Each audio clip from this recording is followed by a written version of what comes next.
Hello everyone and welcome to D&D News! How's it going? I'm Greg Tito coming at you in 4K.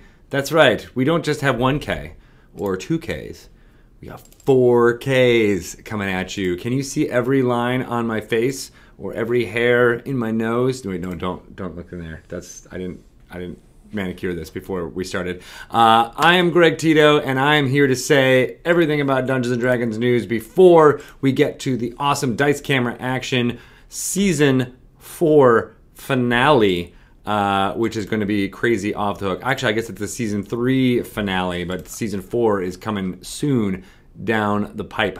So yeah, we're very psyched about that. What happened last week I'm not so psyched about that. The hags, they're always trying to get more than they can, more than they should, and I really hope Strix doesn't go along.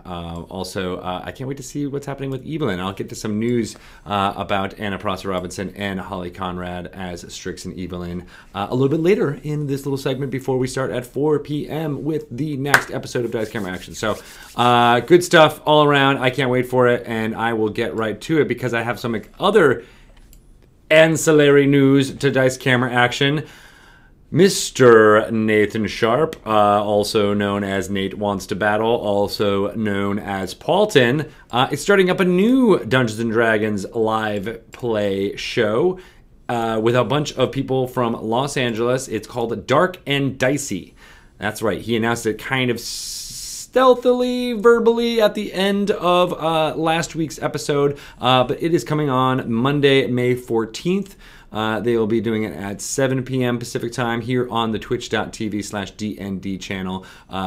Nathan won't be playing as Paulton. It's a kind of a new thing, although it'll still take place within the Dungeons & Dragons Forgotten Realms universe. He will be playing a Kenku swamp druid named Pluck. And the Dungeon Master is KG Tang, which I'm very excited about jumping in and seeing where they take it. Dark and Dicey is a spin on them being, anti-heroes. Maybe not your favorite heroes, not the ones that have the shining light of Lathander in their hearts, but perhaps the evil of Cyric is on the underbelly and the undertones of what's going on in that show. I can't wait for it. I think it's going to be tons of fun. So check that out for May 14th, and you will be announcing more and more characters as the couple of days and weeks go by about who's going to be joining them there. Really, really kind of cool. Tales from Campbell Keep was nominated for a Webby Award. So what's a Webby Award, you might ask? Well, it is kind of like an Oscar or a Tony or a Grammy. It's basically one of the EGOTs, right? Where if you added the W at the end. So EGOTWA. Who will be the first person to earn an EGOTWA? Someone who's both an Emmy, a Grammy, an Oscar, a Tony, and a Webby Award winner. Maybe we'll put the Pulitzer in there too. So it's EGOTWA.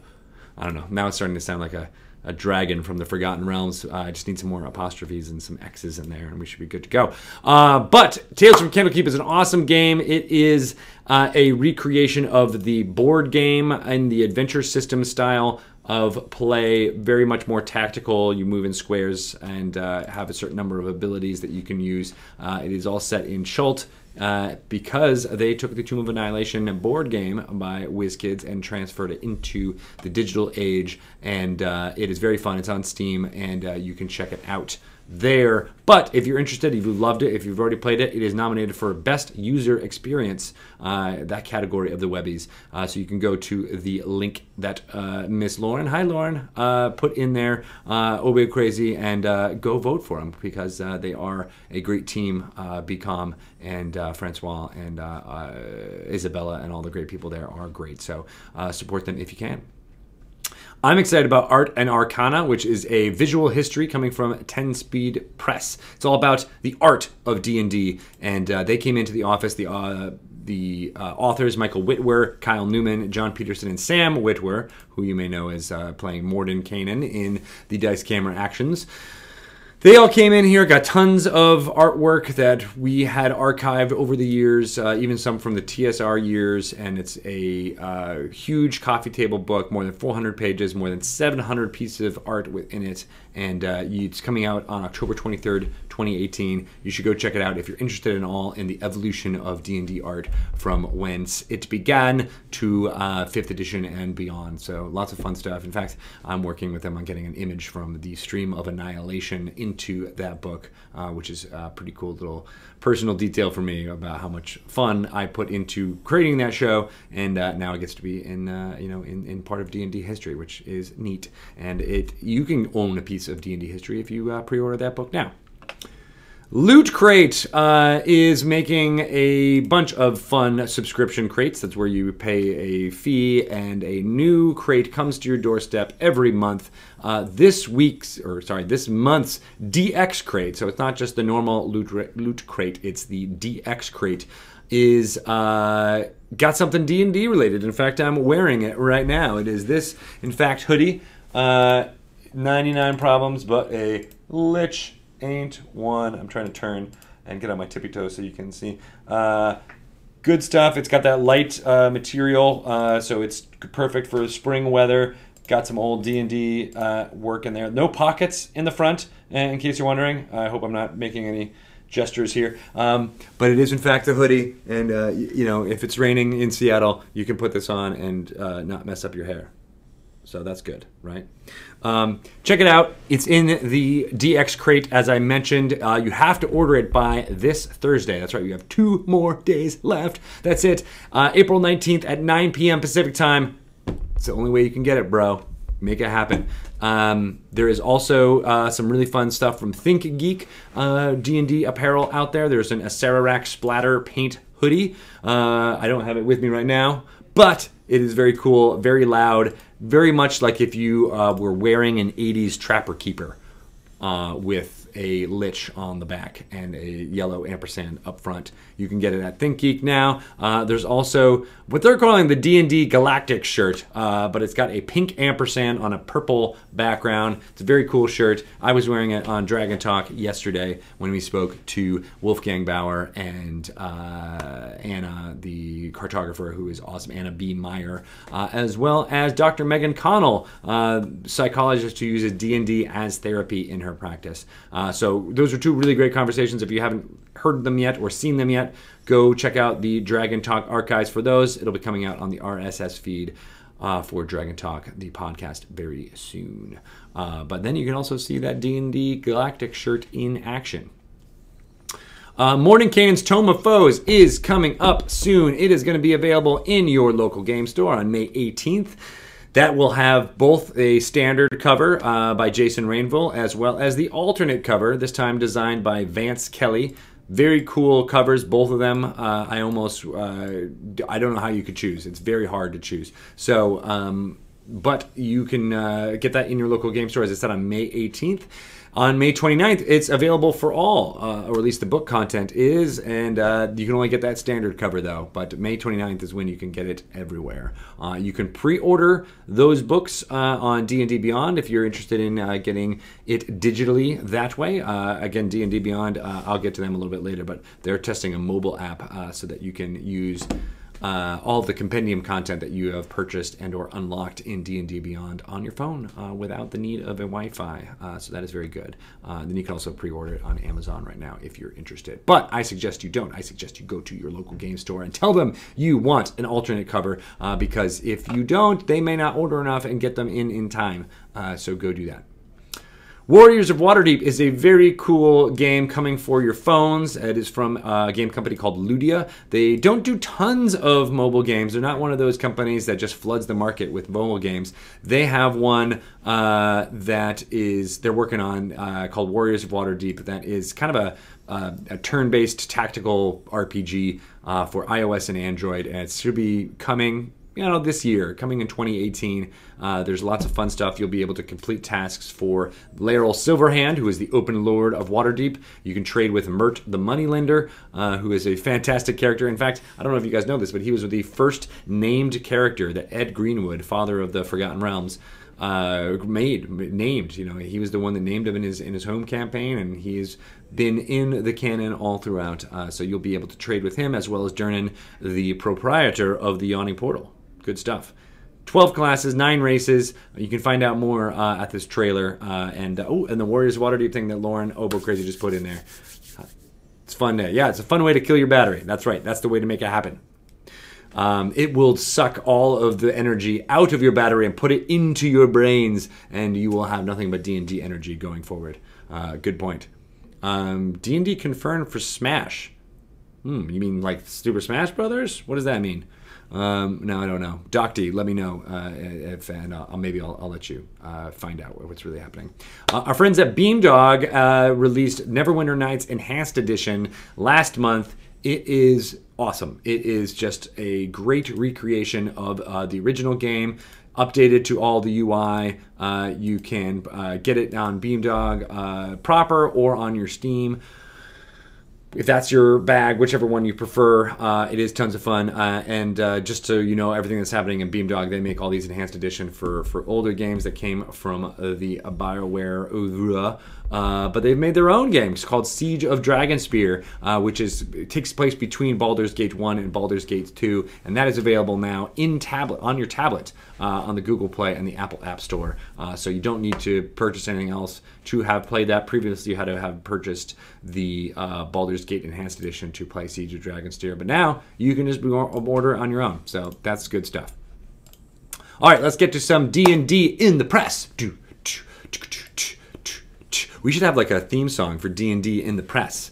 Maybe I'll put on my press hat with like the little press thing. You know, I never understood that. Was that just a fedora that had a note card in it? That's very important for people to designate who they should pay attention to and who's not. We'll do something fun like that for D&D News going forward. But I wanted to talk about an awesome interview that Lisa Granshaw did with Holly Conrad and Anna Prosser Robinson on Dice Camera Action, the 3rd season, just being a D&D live streamer in general, where they came from, so you get some background as far as Anna's history with hosting and esports, and Holly's, where she came from doing cosplay, Commander Shepard, and all that fun stuff, and filtered it into now playing just Dungeons and Dragons, and talked about it in the Birdcage, as well as all of the fun stuff that's going on. Go check it out. It's a great read. I just love the picture of Anna and Holly being so excited together. Yeah, there it is there. It's so adorable and perfectly encapsulates their relationship and how it's grown over time. Definitely love that. There's lots of great fan art in this article, as well as pictures of them in their cosplay characters. So go check it out, find out more. It's a long read. There's definitely a lot here. And if you're interested in getting jazzed before Dice Camera Action, or if you're stressed about having a week off of Dice Camera Action after this finale, you can definitely check it out then and get your little fix. Good stuff. And they definitely shout out everybody in the Waffle fam who watch and participate in the chat, as well as in the Reddit and the Discord, and all the people who are participating in what's going on around Dice Camera Action.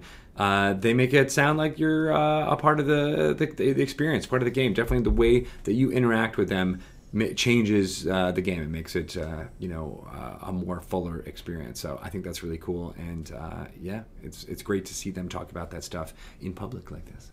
So kudos to you, Holly and Anna. Okay. What no one know? Yes. How's it going? Press to digitation. Yeah, that's what I should do. I should say that every single time we're about to get into it. What is going on? So yeah, another good piece of Dungeons and Dragons news that came out was an interview from Nerdvana was talking about an Arcana book. So it's less an interview, just more of a compilation of everything we know about it so far. But it's great to see Nerdvana's author David Buck get into what makes this cool, and I definitely support all that. Find out more. We'll be getting more and more as we get closer to that release date of the book. But then I also wanted to highlight another article by Gita Jackson on Kotaku. She described, I think a few weeks ago, how they did an all barred D&D session, which I found very funny. But in this one, she talks about a D&D session on a Sunday. It was like a Sunday boozy brunch, and it was one of the Dungeon Master's birthdays. So they want to combine all of the groups that this person plays with. It was a large group of people, so they ended up having 2 Dungeon Masters. And what Gita goes through, talking through, is how each of the Dungeon Master had different strengths, and she liked the direct comparison that they can make between this one that was more about role-playing and improvising the dwarf villagers and things like that, while the other one was more involved with the crunchiness and the numbers and the combat and all that, and having both of them be back and forth together, as well as then combining at the end for the final session of their boozy brunch D&D extravaganza on Sunday there, made it very cool. I don't know, I just liked the comparison, and it means that there's definitely room in Dungeons and Dragons and role-playing games in general for different styles and stuff. So a great read. Go check it out if you can. I also just love the piece of art that Gita is using at the top here. That's one of my favorite bard go-to situations, especially if you like gnomes or halflings or things like that. It's good stuff. So go read it if you haven't yet already. Some more fun stuff that's coming down from WizKids. We opened up the Kraken last week on D&D News. We got to see all the tentacles and all the fun stuff that's been happening there. I just want to again remind you that those are all in stores right now. So go to your local game store if you're interested in finding more about those cool minis. It's called D&D Icons of the Realms Monster Menagerie 3. And there's 44 figures in that entire line. And you can get a brick with 8 booster boxes if you are so inclined, and then perhaps you can get the Kraken Pack-In, which basically means like if a store orders enough of the D&D Icons of the Realms booster boxes, they will get an additional product that they can sell or keep for themselves. So if you're interested in that, go talk to your local game store and find out how you can get one, or if they can order more through you to get it. Untitled Champions of the Forgotten Realms is a fantastic game. It has a lot of characters from D&D lore within it that you can recruit. You can send them out on adventures. They kill monsters. They get XP. They get all of the gold. And it keeps going. Even when you're not playing, it will continue to go. They will continue to do all those things. Do the adventures and get the gold. And get the XP that everybody loves. And it's great. So you can play for a little bit amount of time. You can play for a lot amount of time. There are new adventures and new champions and new events that you can recruit all the time. In fact, our lovely Strix was one of those characters 2 weeks ago, I believe. If you participated in that event, you were able to unlock her and excuse me, put her in your party and optimize all of the relationships within that party to make it happen. So I don't think you can get her right now anymore, but there may be ways for you to unlock Strix going forward, and we're working on maybe getting some more folks from Dice Camera Action. There's already most of the cast of Force Grey in Untitled Champions of the Forgotten Realms that you can recruit, such as Arkin, which was Joe Manganiello's character, Jamila, who is played by Deborah Ann Wall. You can get Hitch, played by Utkar Shambudkar, as well as Calliope, and all the others. So that's super cool. Want you to get more and more as we go forward, and maybe we'll get even more streaming groups and stuff involved in Untitled Champions of the Forgotten Realms. It's in early access right now. You can go check it out. It will be coming to on Steam, but right now it will be coming to Android and iOS for larger tablets in quarter number 2. So that's in the next few months. That should be pretty exciting, so you can play while you're doing other stuff on the couch, or if you just like touching. It's an idle game, which is sometimes called a clicker genre, so I don't know how clicking you're going to be if you're using your finger to point around, but it still counts. It will be a tapping genre from now on. D&D Beyond, handy dandy D&D Beyond has been doing amazing stuff. They have, if you're not familiar, you can go log into D&D Beyond right now and make a Dungeons & Dragons 5th edition character very easily. You can click a button and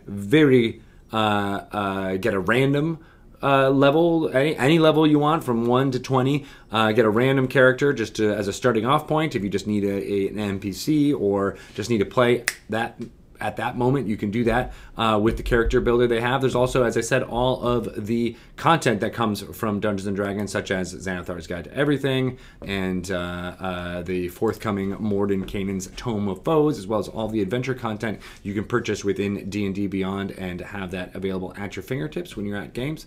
They're also working on a mobile app version.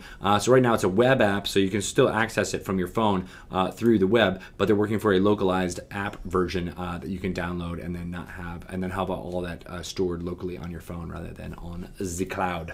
So that should be coming very soon. Lots of testing still going on in there. But that's just not all that's coming from D&D Beyond.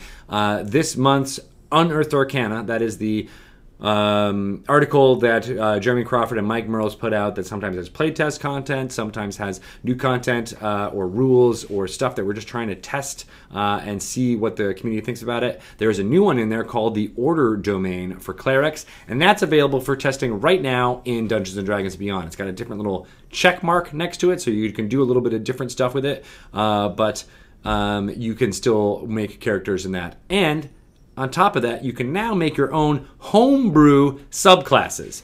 That's right, there was homebrew content available in monsters, spells, and what was the other thing you could do in homebrew? Maybe that was it, just monsters and spells? I'm missing. Oh, items, magic items. You can make magic items. But now you can make your own classes, subclasses in Dungeons & Dragons Beyond. So you can't create a brand new class. I misspoke a little bit there, but you can create a subclass of a thief or a fighter. The example that D&D Beyond gave was as a Inquisitor, which was like a rogue cleric.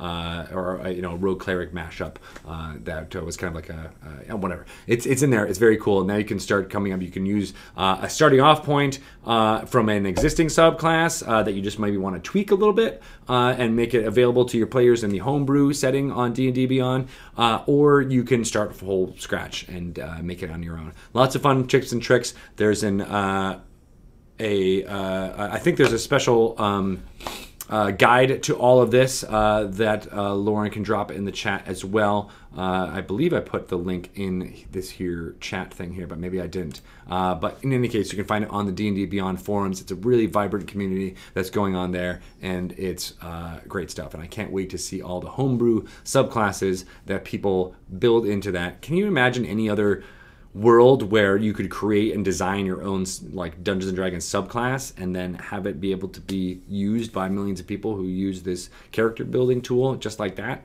It's fantastic. I love it. So more upcoming major character sheet revamp coming for D&D Beyond, but it's going to be fun. Dragon Plus is another mobile app for you to get Dungeons & Dragons stuff at your fingertips. New issues come out once every 2 months. New issue is issue 19. It's going to be all about Mordenkainen's Tome of Foes, those previews, maps from Tomb of Annihilation and Out of the Abyss, as well as more talking about R.A. Salvatore's Bob's Crystal Shard 30th anniversary. So the Crystal Shard was the book, the first novel that started off the Legend of Drizzt.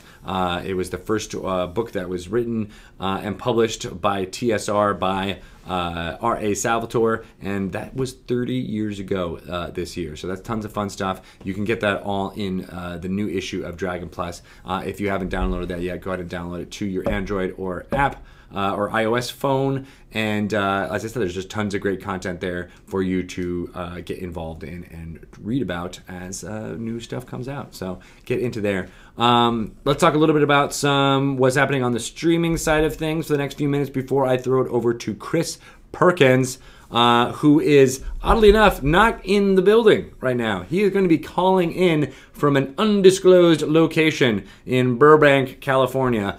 So this is a completely remote Dice Camera Action episode that's coming up here for this premiere. It should be pretty cool. Also, I don't know if you've seen it on the Twitters, but Omen Drawn, Tycho from Penny Arcade, also known as Jerry Holkins, the Dungeon Master of Acquisitions Incorporated C-Team, is joining as Omen Drawn in this here episode. Helping his friend Strix, who has been involved with many of the Acquisitions, it's very hard to say, Acquisitions Incorporated adventures over the years, including the most recent one at PAX East. So can't wait to see what that's all about. And yes, you will see Omen. I'm totally spoiling it, but it's 5 minutes from now, so you're totally going to be able to see it happen very soon.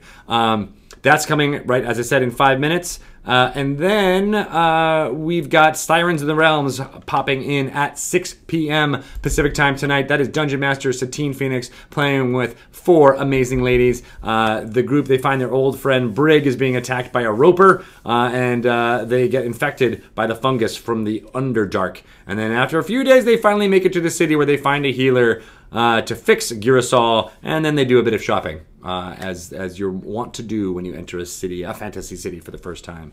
They almost started a fight, but they're now desperately seeking a guide who can help them. So that all-girl bard band of Sirens of the Realms is one of my favorite shows. So go check it out at 6 p.m. right after Dice Camera Action tonight.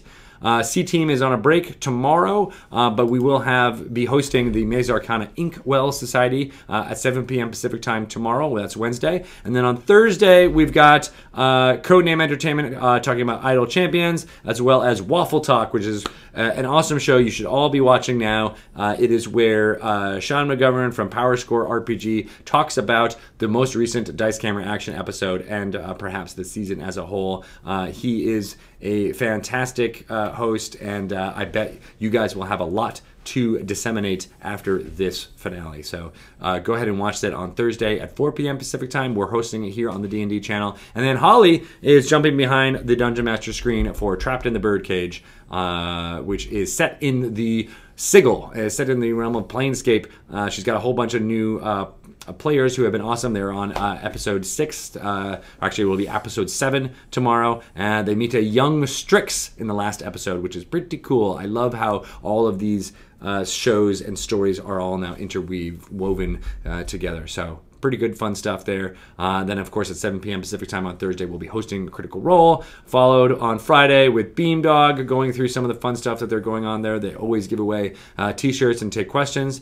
Tales from Campbell Keep at 12 p.m. Noon. And then, of course, Roll20 presents Tomb of Annihilation with Dungeon Master Adam Coble and his awesome crew. On Saturday, we got Encounter Roleplay, Learn by Play, and Heroes Graveyard from Dungeon Master Koibu, Neil Erickson. Good fun stuff. They will not be doing a new episode on the 21st, but they will be back on April 28th.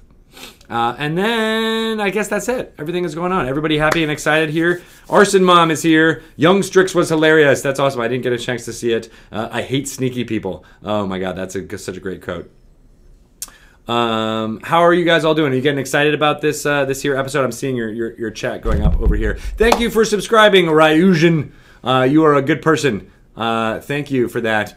Subscriptions, we always appreciate all of you for subscribing. Some of you have been here for 7-8 months at this point, which is just mind-numbingly crazy. It is great to see, and we're coming up on for the Stream of Annihilation was when we kicked off this whole D&D shebang as a full-forced Twitch channel with lots of content happening all the time. So we're getting up to that anniversary, and it's been crazy. It's been an entire year. So thank you for taking this journey with us, those of you who have been here that long, and we appreciate all of the fun stuff. Oh, thanks. There's no secret to my hair other than washing it every day and putting some pomade into it. I just use this like waxy stuff and just put it up. But now it's getting a little bit long. It's getting to that long period, like another day or two, and it will fall down and be terrible. But there's not much else to it. I was blessed with thick hair. There's no secrets. Everything is fine. Everything is fine now. Yes. Good stuff. Would his death be canon? Ooh, that's a really good question. If Omen died, would his death be canon? We'll have to see. I don't know. That's up to Chris and Jerry to really figure out. But I'm going to go with yes. So let's do it. Let's make it happen. Good to see you guys. We're really excited. I would love to get behind the Dungeon Master screen again very soon, and we will make it happen. So let's do a little break now. We will show you a short, quick 30-minute ad, and then get right to Chris starting with the crew, the Waffle Crew, at 4 p.m. for the season finale of Dice Camera Action. Enjoy. See you guys later. Bye-bye.